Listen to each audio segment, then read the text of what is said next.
My, you're looking ghostly today. Okay, and then I do the little action thing so I can line up the sound.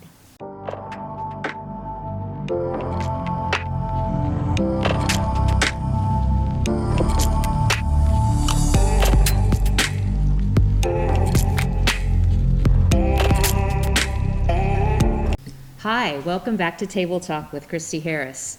I'm here today in Camino at Crystal Basin Cellars with Mike Owen. So, owner winemaker at Crystal Basin Cellars. Welcome to the show. Yeah, welcome to the Barrel Room. Thanks for coming up here. Yeah. It's nice and Halloweeny in here. There's a little spooky aspect to this, and it's an old building, so there's who knows all the stories. Right. So, tell me about Crystal Basin. Tell me how, it came to be. You can approach it from a number of angles, but my start to the wine business was running around as a little kid in Napa with my parents. Cool. And, I like it. Then in the Dorado County side of it starts when we moved up here in 76 or so. Okay. And by 80, we were digging out the cellar and started making wine under the house. Nice. And so it started... at that point in time was my dad and his buddies was a project for them just to enjoy themselves and imbibe well. Sure. I took it over in 88 with 3 barrels, and now we're about 650. That's impressive. Yeah, it's like baking a lot of cookies now. Yeah. So that's cool. You've been kind of enveloped in the community for a long time now. We only use Dorado County fruit. That's great. And that's super important to us in that you want to represent a sense of place. Mm-hmm. One of the other drivers for us to be in the wine business was we lived in France for a few years. And we recognized after traveling a bunch in France and Italy that the grapes from Dorado County are equal to anything in the world that we found. Yeah, I think it just depends on the winemaker. It really does. Like I've had, local wines, like local to Sacramento, and you know what? They weren't that good in the beginning, but they've gotten so much better. And it's not that the grapes changed; it's that the winemaking process and you guys have skills now. Well, I think we also had to determine what part of the accepted recipe worked. Sure, yeah. And what part we needed to basically adjust or reject to have it work, to get better flavors out of the fruit up here. Right. And there's some key differences with high altitude fruit in El Dorado, especially that if you try to change them, you struggle. Yeah. And so what we've learned is that there's a late spring up here. Spring doesn't show up until like late March, early April. Wow, okay. And by then, they've already flowered and the grapes have already self-pollinated at lower elevations. What that translates then is to a later pick. Sure. And the Foothills, as everybody well knows this time of year, it's hot in the day and cold at night. Hot in the day, cold at night. And that expands and contracts the grapes. If you try to pick them too early, they taste hard. Right. And I think if people were shooting for lower alcohols or where people were shooting to try to fit the mold of other regions, they were struggling with that. And if you let the grapes do their thing up here and then don't take an interventional approach, I think that might help explain some of the increases in quality you've noticed. Oh yeah, definitely. And another up and coming area I love is the Lodi, and you were just there. So I was stuck in Lodi today. Yeah, just like the song says. I had a flat tire, but I found some nice folks at the Hollywood Cafe. Nice. And Les Schwab and his talented staff in Lodi took great care of me. So Very here I cool. am. Made it on time. Well, and I was running late because, the road work, but... Road's kind of a mess for a while. Yeah. Mm-hmm. But it'll be a little bit safer when it's all done. So. Yeah, it'll go under instead of the left-hand turns we're used to. And we've seen some people, get gravely injured and die on those accidents. So as much of a pain as it is, let's vote for public safety. Mm-hmm. Yeah, we're good for that.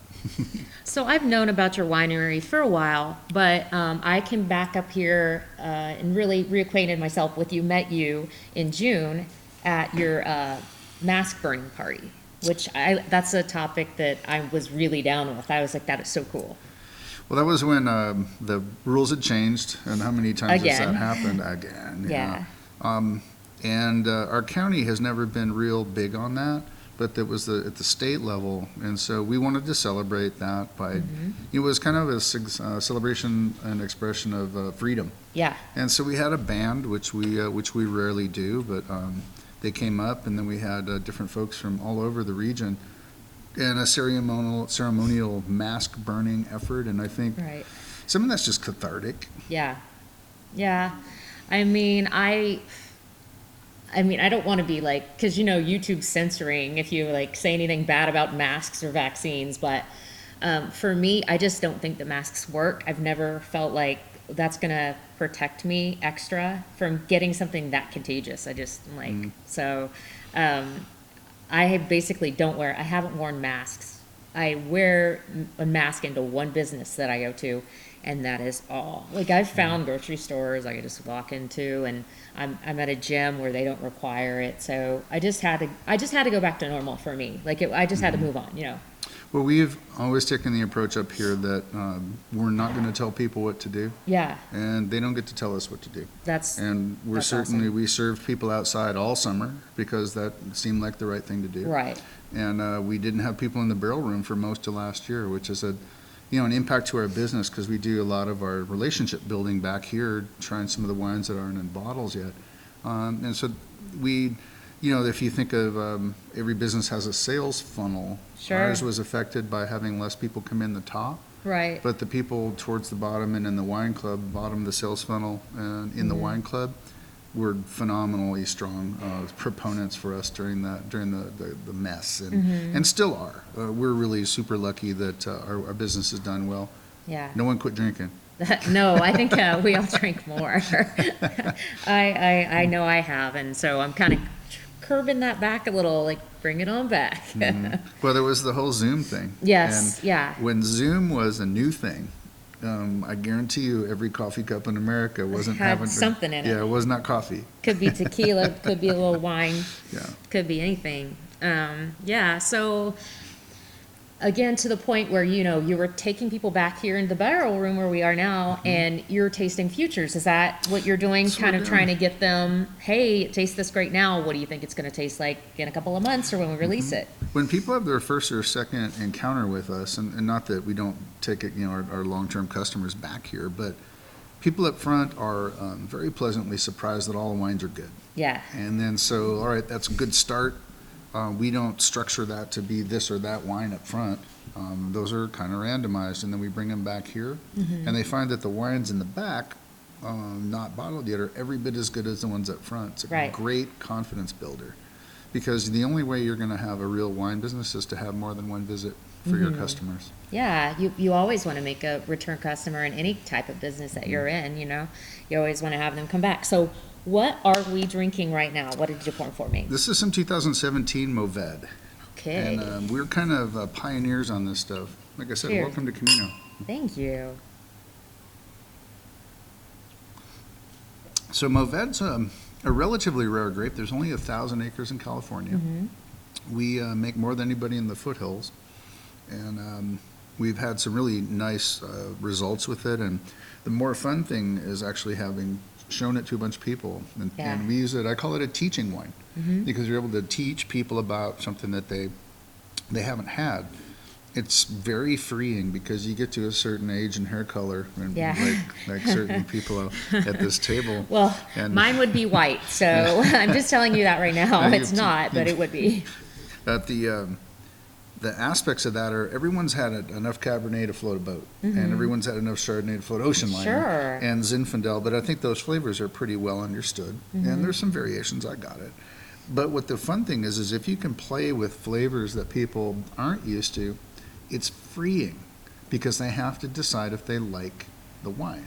Yeah, and you don't have any expectation of, like, you know what you like, but like for the customer, they have no incoming expectation of, with a Chardonnay, they're like, oh, I've had a Chardonnay before, so I know what that's going to be like. It's going to be like buttery, or it's going to have oak on it, or whatever, or it's going to be like a stainless where there's more fruit. But with this, people haven't necessarily had it because it's more of a blending grape, and to have it on its own is kind of nice because people are like, oh, I've never had that before, or if they're not a wine geek like me. One of the few places that it is by itself is in Bandol, which is by Marseille in France. Oh, okay, yeah. And it's very different because the skins are really super thick over there, and it repels or works well against the humidity. right in the Mediterranean. Around here, it creates a softer wine, more in kind of a Merlot category. Yeah. And we naturally benchmark everything, don't we? Yeah. Like this car's, We do. I like this car better than that car. I like this cab better than that cab. I like this Merlot less than that Merlot. Yeah. The coolest thing is when you can try something for the first time, and instead of benchmark it, just decide if you like it. Yes. And so that's very freeing. And I Right. find a bunch of people enjoy that. And we do that, see that with some of our other wines as well. I mean, we're making a Nebbiolo this year for the first time. We're working with Carignan as well. And so these are flavors that I really want people to be aware of because, you know, people don't want to eat the same flavor of oatmeal their whole life. Yeah. And why would that extend to wine? You know, there are so many flavors out there to play with. Yeah, it's true. Yeah. It really is. El Dorado County has almost 100 different wine grapes. Uh-huh. And I don't think we're going to get to all of them, but we're going to make a dent. I'm going to get to a lot of them, though. That's great. That's the I plan. love it.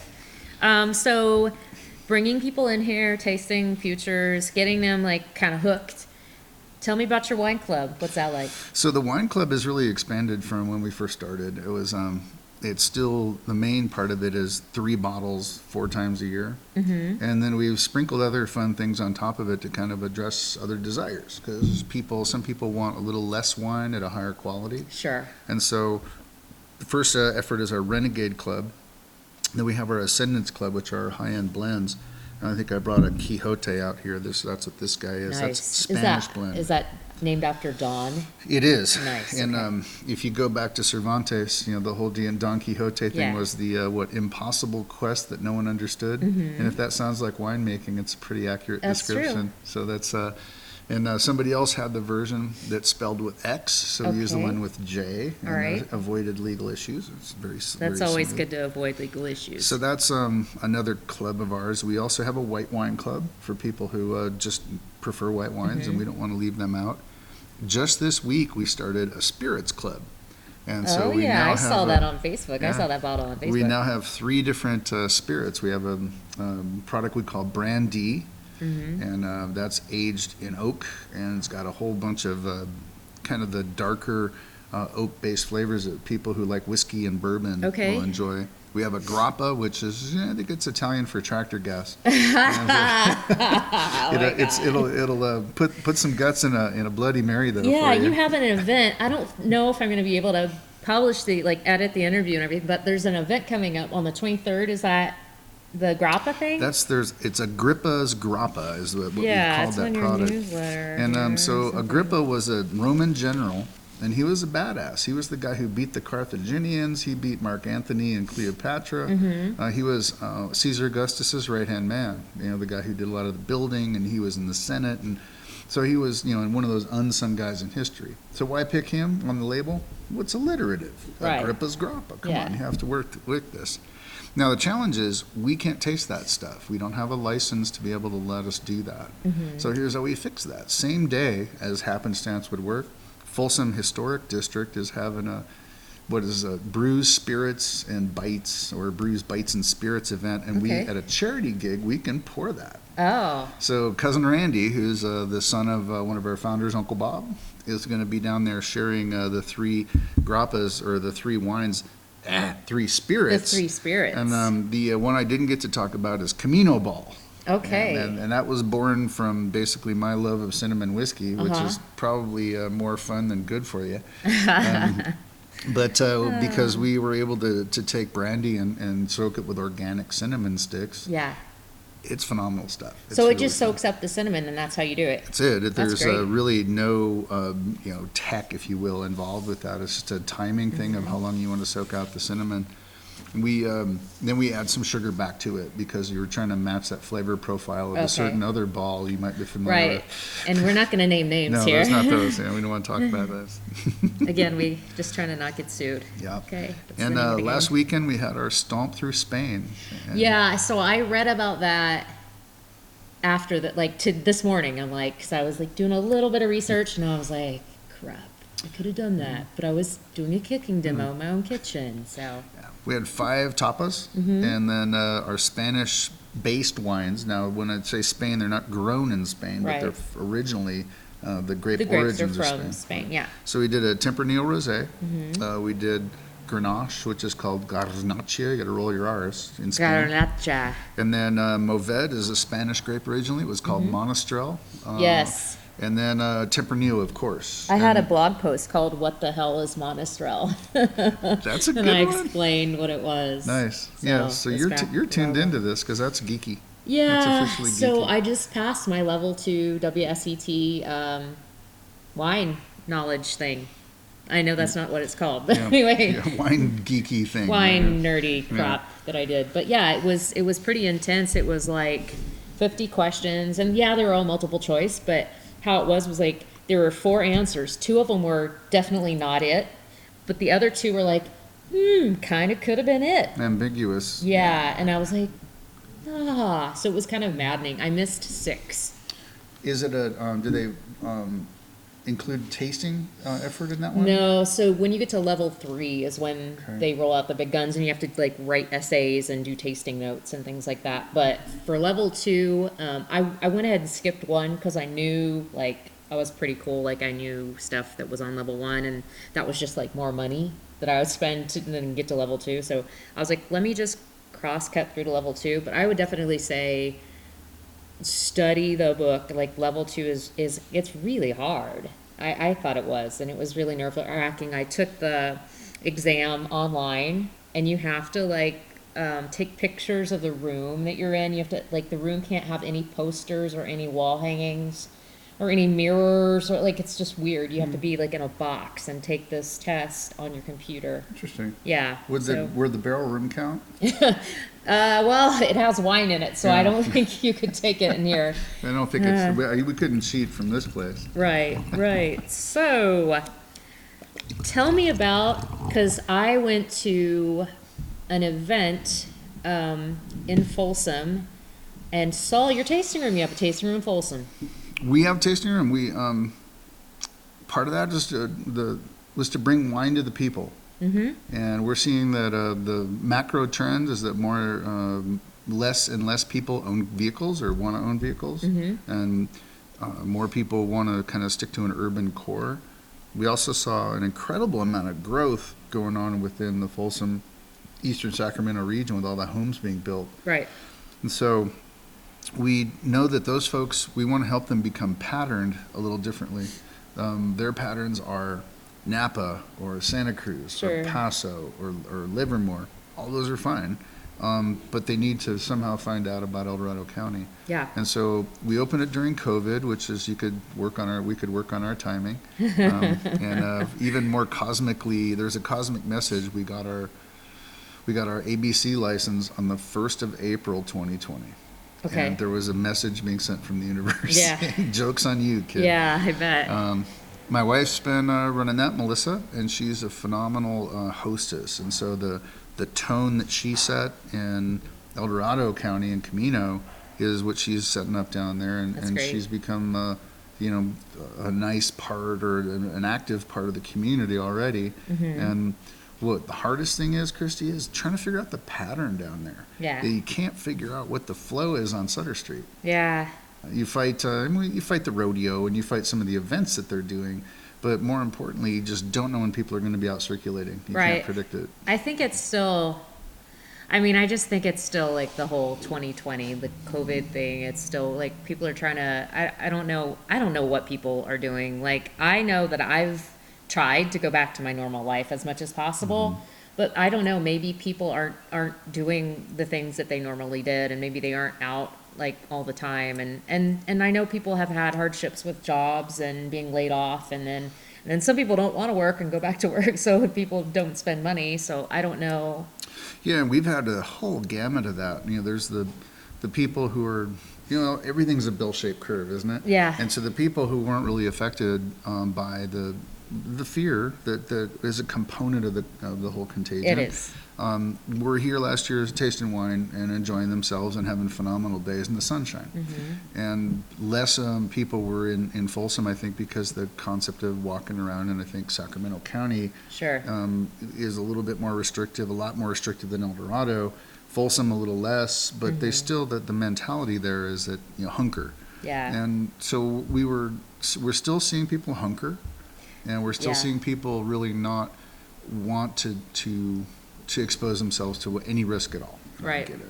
But there's still people still, I mean, we're a social species. And we want to circulate, we want to rub elbows. And Yeah.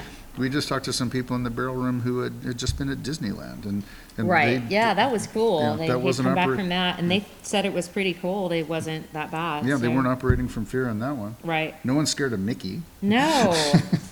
Unless you see him without his head, like in the back lot smoking a cigarette. Like you see, like the guy, the dude, like the seedy underbelly of Disneyland is like the Mickey's on break and he's got his head off and Right. he's smoking his It's like, cigarette in the back. Daddy, Daddy. Well, so here's what people talk about how different our region is from Napa, and I use a Disneyland reference almost exactly like that, because in Napa, what do you never see? A forklift. Yeah. Have you ever? No one's ever seen a forklift in Napa. Right. Well, there's two reasons. One is that the wine is so expensive it levitates itself. It just can just lift That's itself up in right. the air. It's pretty cool. But the other is there's an aura of the same kind of perfect world, false reality that Disneyland has as well. You never see Pluto going in, to use the restroom, right? Yeah, That's yeah. all tunnels and stuff underneath and secret, walls sure. and stuff. And that aspect of we don't have that perfect world here, and we're not trying to have that. We have a barrel room and have spiders, and Well, it's real. I loved it that I walked up and you guys are like churning the grapes. I'm like, that was so cool that I'm gonna get to see this. It's a working winery, Yeah. and we do a lot with the little in the space we have, and we've gotten a lot of support, and then it helps us keep going. Yeah, very keep cool. going. So tell me about some of the upcoming events. I know you mentioned the Grappa event, but do you have anything else other than that? Do you have like Halloween or Thanksgiving or? We have Nevada Day, and that's always been Okay. a big deal. I think, we're very Sacramento-centric in our little region here, but we don't realize how much of the tourism activity comes out of Reno, comes from over the hill. Oh yeah. Carson City and Genoa, and a lot of those folks are also Californians transplanted. They're back and forth. Right. So on Nevada Day, they celebrate the last Friday in October every year as their statehood holiday. It's a state holiday. Right. And so that 3-day holiday, most of the time there's a parade in the morning of that day, and then boosh, they leave town. And when they come over here, the Winery Association does some advertising. What we do is we give 20% wine discounts to anyone from Nevada, which is our wine club. That's nice. And then we're going to have Mourvèdre Verticals coming up on the 13th and 14th of November. Mourvèdre is our wine of the month in November. Okay. And then we do a couple of really fun events right after Thanksgiving. One is called Red Friday.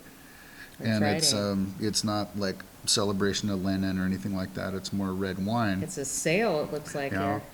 And that's fun. We do a different wine every hour. Nice. And then with the right after that, we do what we call avoid the malls. And this year, the malls might be stripped down and zero, so this Yeah. might be a thing. But we have vendors who are also wine club members, and so we'll have a soap vendor in here, and some people doing some jewelry and some really interesting wood objects to art. So it's like a and- maker's fair kind of. It is a maker's That's fair. very It's a good cool. call. I like that. Yeah. That's And then nice. the most fun, the thing that we do all year long, it depends on blood alcohol kind of, is the kazoo caroling. Okay. And so you don't have to know the words, No? obviously, it's a kazoo, right? But everybody seems to Right, enjoy like I that. don't remember the second verse of "Oh Come All You Faithfuls," Yeah. but you don't have to know that. You Well, could just good King Wenceslas, Yeah, right? there and, you go. And so that's what we do is we go around with the group to other wineries and make sure that they have the Christmas spirit imbued in them, I love it. whether they like it or not. And then what else? We Q1 first quarter we always do seafood, so we do crab feed. oh yay! And I didn't know about that. that's towards the end of the month of January. And this year we're going to team up with the caviar company that's down in the Delta and do caviar and sturgeon. We're going to smoke some sturgeon. That and is do- cool. Yeah, we're going to do that in Folsom because that's a little bit more Yeah. pinky up, hoity-toity. All right, you yeah, know, we're gonna and, get our Folsom on and be, yeah. And then we do Oyster Opie. Fest, which we've always done Oyster Fest in Nice. March. And so it seems to be, we've I just think- settled on seafood in Q1. I think my husband's gonna be all over that. Yeah. You know, he loves seafood. We barbecue about 60%, about 40%, and so 60% raw. Yeah. But last year, 1,800 oysters in about 4.5 hours. Very cool. That's a lot of oysters. It's a sprint. Yeah. So, if people can't get to the Folsom tasting room, or like they can't get up here, there's some restaurants that carry Crystal Basin. Well, It's true. Apple Cafe has your sparkling wine. Yeah. My husband and I were like, yes. Well, And they we- also have our glasses. yeah, There's their yeah, I know. advertising And I for was it. like, this is so cool. We're not even allowed to wear a mask in here, and we're having sparkling wine. It was just like such a celebration of freedom. It's pretty early on. I can't remember what time of year it was last year, but it was, The most interesting thing that we don't try very hard to sell to the trade. yeah, Some nice folks have decided to make us part of their gig, and like Zach's restaurant that we both know. right. Whitewater Pizza is over in Coloma, and they buy our Renegade Red and our Zinfandel. Costco buys our Renegade Red, so you can find that in the 3 Costcos in Nevada, and the ones along Highway the 50 corridor, so Folsom, Right. Citrus Heights, and Cal Expo. And then one of our biggest, and then I also got to give props to Idle Hour up in Tahoe, which Okay. is a spectacular place to have some wine, because you look from at the very bottom of South Lake Tahoe, you look straight north across, and you're right on the water. It's a spectacular place to have a glass That's of wine. awesome. And then the guy who's I got to give the most props to is Squirrel. His name is Squirrel from Strawberry Station, Okay. and he almost got burned out in the fire. Oh my gosh. But ultimately, he's one of my biggest retail customers, because he's the only game in town, and people like our wine up there. That's so So cool. I'm big in strawberry. Yeah, you're famous in strawberry. So one of the things that's been really helpful today with just show notes for me is your little newsletter that you had laying around in the tasting room.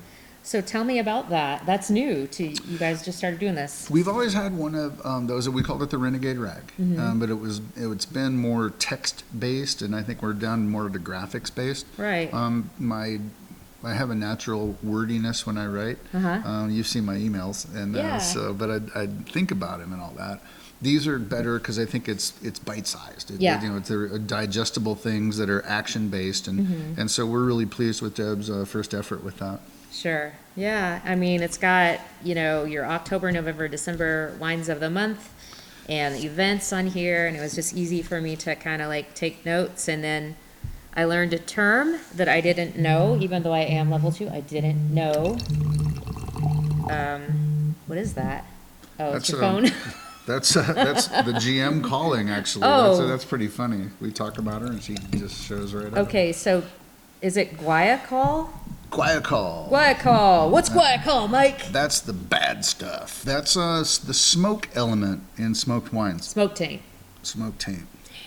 And so when you're, before we picked this year, we sent wines out, or grapes out, to be tested, and you Sure. test them for guayacol. Right. Here's a nuance. You can't test Syrah for guayacol. It already has it in there. Oh. And so what you got to do is just kind of interpret or imply from other grapes in the same area or in the same vineyard. Okay. That's super interesting. Yeah, it's and I have learned more than I wanted to know about that, because this is our 3rd fire event. Yeah. And Yeah. you get smart, but it's painful. Yeah, I just wish that something would be done with forest management. I get really angry about things that should be done that aren't done with taxpayer money. Mm-hmm. It's just completely mismanaged. Well, the decisions are made by people who don't spend a lot of time in the forest. No. And They've never been in the forest. They are urban people. They don't even come here. Well, and a lot of them are attorneys. Yeah. And really don't have, they have no idea what a chainsaw would do, other than it scares them because it makes noise. Hey, I saw it in a Friday the 13th movie. Yeah, run. Well, then I moved to Pollock Pines in '76, and it had a very vibrant economy. There were probably 8 restaurants, and there were, not just old people and people cooking various objects that needed to be sold on the black market. It's it was a vibrant timber-based economy, and we didn't have those fire issues because people were in the woods. They would get to things early. There were access roads and all those different things. We met with, and some of the folks in the wine industry met with McClintock a week and a half ago. I love that dude. And he was, very well stated about his historical knowledge of the whole thing and how 2 to 5 million acres a year burned up historically forever. Yeah. And then we knocked it down to about 220,000 acres, and guess what? Mother Nature didn't stop growing. No, I mean, it just grows back. You got to keep cutting it. Yeah. And so there's not much relief in sight for the wineries. In fact, there has not been a state of emergency declared, or a disaster declared. There was a Right. state of emergency, but not a federal disaster. And we evacuated 50,000 people, but we couldn't get to that. Biden flew in to support Newsom's recall to push back on that, but didn't follow through on his promises. But So here's the one thing I did last year during COVID. I'd been on my high horse for a few years about wanting to see a Pan-Sierra wine competition. Yeah. Because when I was talking about the kind of the market presence of what people perceive down in Folsom, it's not just Folsom, it's really everywhere, that doesn't necessarily see the foothills because we're small, we don't have any giant producers, we don't, the biggest one that you'd see on shelves is Boger. And, Right. Props to them, they've been doing it for a long time.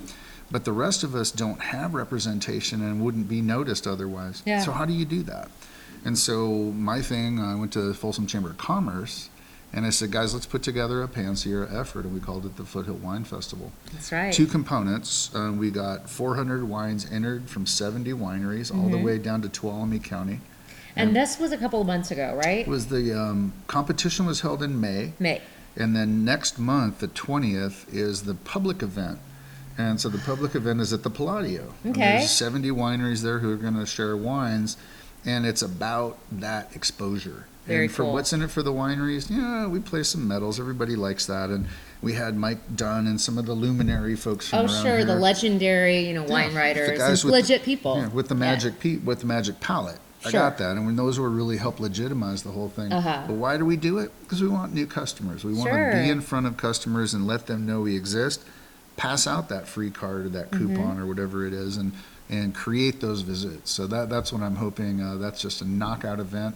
And the next, the reason that those dates are a little spread apart is because of COVID. Oh, You for can sure, blame yeah. COVID on everything or Yeah. everything on COVID right now, but it's supposed to happen. 2022 it'll happen. The competition will be in March. Okay, The event will be in April. okay. And Nice. so that's what we're headed for. I love that. That's awesome. So, it was wonderful to chat with you today. Thanks for having me. I had so much fun, and it was great to taste your wines. I love your wines, by the way. Get yourself up here to Crystal Basin Cellars. I'm going to remind everybody of your social media, too. So you can find them on the web, crystalbasin.com. They have a Facebook page. It's Crystal Basin Cellars. And then on Instagram, it's Crystal_Basin_Cellars. So that's where you can find them.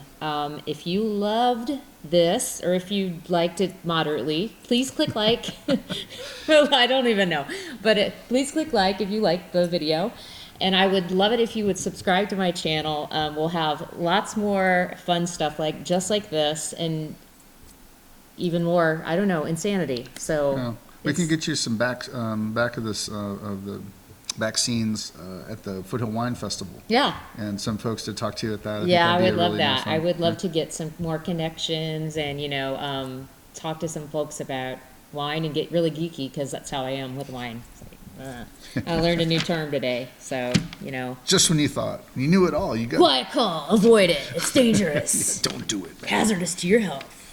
All right, Mike, thank you so much. We're going to close it out with a little cheersies. Cheers. Cheers. Pleasure. Always nice to host you. Thank you.